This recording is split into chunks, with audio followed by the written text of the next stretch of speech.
कृष्णा, राधे राधे। आप सभी को बैसाख संकटी चतुर्थी की शुभकामनाएं। आज इस वीडियो में हम सुनाएंगे संकटी चतुर्थी व्रत कथा। बैसाख मास के कृष्ण पक्ष की चतुर्थी तिथि को संकटी चतुर्थी व्रत किया जाता है। इस बार यह शुभ तिथि 16 अप्रैल दिन बुधवार को है।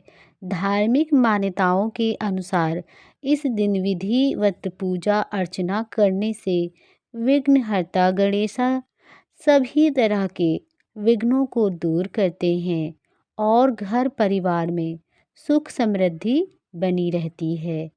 किसी भी माह की चतुर्थी भगवान गणेश को समर्पित होती है, लेकिन बैसाख संकटी चतुर्थी का विशेष महत्व है। मान्यता है कि इस दिन व्रत करने और कथा सुनने मात्र से ही भगवान गणेश का आशीर्वाद बना रहता है और सुख शांति समृद्धि में अच्छी वृद्धि होती है। बैसाख संकटी चतुर्थी व्रत कथा को आरंभ करते हैं। कथा को पूरा सुनते हैं, आधा अधूरा सुनने से दोष लगता है।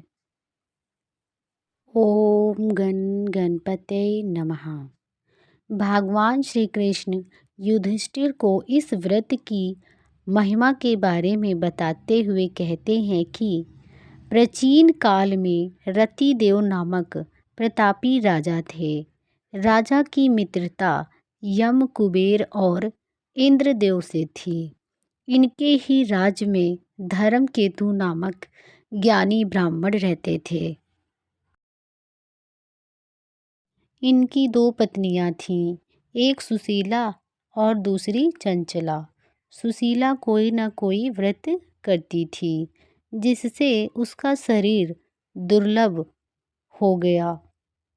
वही चंचला कोई व्रत नहीं करती थी और भरपेट भोजन करती रहती थी। कुछ दिन बाद सुशीला को शुभ लक्षणों वाली एक कन्या हुई और चंचला को पुत्र रत्न की प्राप्ति हुई। कन्या की शुभता देखकर चंचला सुशीला को ताना देने लगी। अरे सुशीला, तुमने इतने व्रत और उपवास किए हैं, जिसकी वजह से तुम्हारी शरीर जर्जर हो गया है, फिर भी एक कृष्ण काया कन्या को जन्म दिया है। मुझे देखो, मैं कभी व्रत आदि के चक्कर में ना पड़कर हष्ट पुष्ट बनी हुई हूँ और वैसे ही बालक को भी जन्म दिया है। चंचला की बातें सुनकर सुशीला के हृदय में चुभन होने लगी। बैसाख चतुर्थी के दिन सुशीला ने पूरी भक्ति भाव के साथ संकटनाशक गणेश चतुर्थी का व्रत किया। व्रत से प्रसन्न होकर गणेश जी ने दर्शन दिए। गणेश जी ने आशीर्वाद देते हुए कहा, हे सुशीला, तेरी कन्या के मुख से मोती और मूंगा प्रवाहित होती रहेंगे और तुझे वेद शास्त्र वेद एक पुत्र भी होगा। वरदान को देने के बाद गणेश जी अंतर ध्यान हो गए। वरदान के बाद कन्या के मुख से मोती और मूंगा झड़ने लगे और कुछ दिनों बाद एक पुत्र की प्राप्ति भी हुई।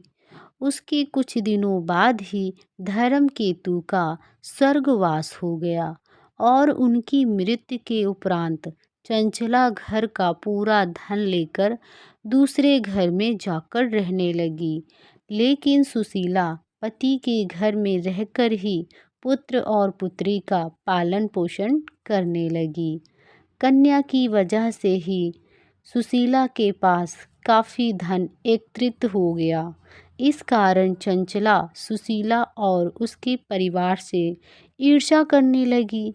एक दिन हत्या के उद्देश्य से चंचला ने सुशीला की कन्या को कुएं में ढकेल दिया। कुएं में गणेश जी ने सुशीला की कन्या की रक्षा की और वापस माता के पास भेज दिया। कन्या को जीवित देखकर चंचला का मन में सोचने लगी कि जिसकी रक्षा स्वयं ईश्वर कर रहे हों, उसे कौन मार सकता है। इधर सुशीला अपनी पुत्री को पुनः प्राप्त कर प्रसन्न हो गई और गणेश भगवान को धन्यवाद कहने लगी, प्रार्थना की। और उधर चंचला सुशीला की कन्या के चरणों में नतमस्तक हो गई और अपने किए की माफ़ी मांगने लगी। चंचला ने सुशीला से कहा कि सुशीला तुम बहुत दयावान हो और दोनों कुलों का उद्धार करे।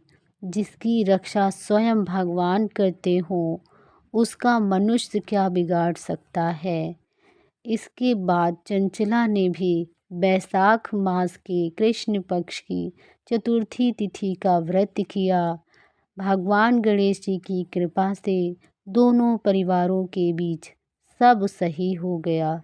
जिस पर गणेश जी की कृपा होती है उसके शत्रु भी मित्र बन जाते हैं।